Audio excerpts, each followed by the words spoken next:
கல்யாண செலவுக்காக பேங்க்ல போய் பணம் எடுத்துட்டு வந்துடுறேன். வண்டி எல்லாம் ரொம்ப ஃபாஸ்டா ஓட்டிட்டு போறாங்க, பின்னாடி வேற பணம் இருக்கு.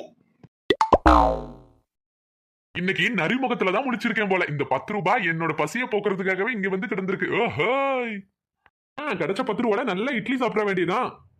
அப்பா கடவுளே, இன்னைக்கு நல்லபடியா சாப்பிட்டாச்சு. 1 ரூபாய் மிச்சம் இருந்தது, அதை உன்னோட உண்டியல்லே போட்டுறேன்ப்பா.